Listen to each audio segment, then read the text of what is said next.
Бид улсын тэргүүний жаргалан сумын хаан.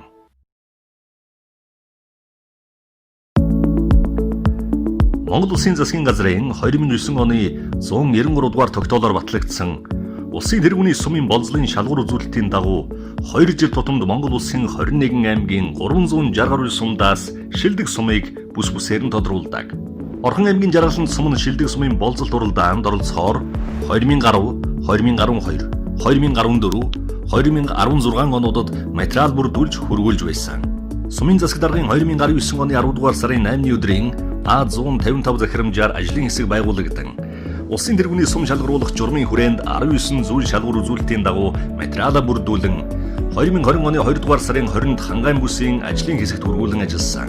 2020 оны 2 дугаар сарын 20-нд хангайн бүсийн ажлын хэсэгт хөрвүүлж 5 аймгийн 74 сумаас тэргүүлж бүсээсээ шалгарсан юм. Үүний дагуу засгийн газрын хэрэг эрхлэх газраас байгуулагдсан засгийн газрын хэрэг эрхлэх газрын орон нутаг хариуцсан газрын дарга Зоригт Баатар, засгийн газрын хэрэг эрхлэх газрын шинжээч Золбаяр нарын бүрэлдэхүүнтэй ажлын хэсэг 4-р сарын 27-оос 29-ний өдрүүдэд журман заасан 19 шалгуур үзүүлэлтээр үнэлгээ хийж манай суманд ажиллалаа.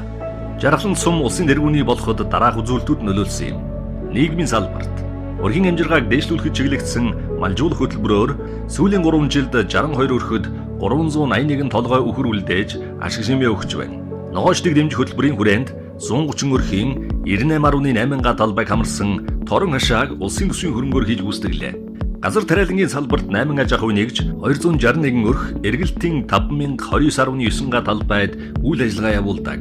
Сумын эргэлтийн талбайд 4295.5 га бөгөөд жил бүр 3000 гаагаас багагүй талбайд улаан буудаа тариалж 7000-аас 10 тонныг хураан авч сүүлийн 3 жил улсын дунджаас дээгүр улаан буудаа хураан авч Монгол улсад атар газар эзэмшсэний 60 жилийн ойгоор бүтлийн ундрах компани, орхон тариа компани улсын хэмжээнд тэргүүн барь эзэлсэн. Мөн улсын авраг малчин, улсын авраг тариаланчид манай нутгаас төрөн гарлаа. Сумын нийт өрхийн 69.5% орчим буюу 727 айл өрх мал аж ахуй газар тариалан эрхэлж жилд дунджаар 300 сая төгрөгийн борлуулалт хийж байна. Сумын агро үйлчилгээний төвийн суурийг тавьж 10 төрлийн хөдөө аж ахуйн техник, тоног төхөөрөмжөөр хүчин чадлаа нэмэгдүүлсэн. Сумын хүн амд үзүүлэх эрүүл мэндийн улс, аймаг, орон нутгийн чанартай бүх нийтийн үзлэг онцлогоог 4 удаа зохион байгуулсан. Үзлэгт давхарсан тоогоор нийт 3660 гаруй иргэн хамрагдсан. 2018-аас 2020 онд хоол боловсруулах зам, зүрх судас, халдвар тус өвчлөл 10% буурсан байна. Нийтийн биеийн тамирыг хөгжүүлэхэд нэн шаардлагатай спорт залыг 2017 онд ашиглалтанд оруулснаар 2018, 2019 онуудад аймаг бүсийн чанартай 6 удаагийн 30 төрлийн тэмцээн уралдааныг зохион байгуулж, давхарсан тоогоор 1500 тамирчин оролцжээ. Боловсролд эрх хөтөлбөрийн дүнд хүүхэд багчуудын маань сурах орчин нөхцөл шинжлэгдэж, улсын төсвийн хөрөнгөөр баригдсан шинэхэн сун хүүхдийн багтаамжтай дотуур байр 2020 онд ашиглалтанд орлоо. Ерөнхий боловсролын сургуулийн сүүлийн 3 жилийн хугацаанд хамран сургах тойргийн сурагчдын хувийг 7.6%-аар, сурлагын чанар 6.5%-аар ахиж, нийт төгсөгчдийн 98% нь ихтэй сургууль элсэн суралцсан. Эсэлтийн ерөнхий шалгалтын дундаж онооны ахицаар аймагтаа тэргүүлсэн амжилтаар 2020 онд аймгийн тэргүүний сургууль боллоо.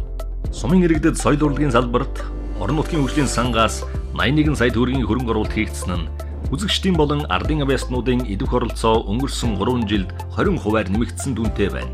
Атрын ихчлэн 2019 тариаланчид дуулах улсын анх дугаар уралдаанд нийт 19 аймгийн шилдэг оролцогчид шалгарч оролцсноос Орхон аймгийн жаргалан сумын тариаланч Жавхлан тэргүүн барь эзэлж нар мандах шагнат байранд шалгарсан.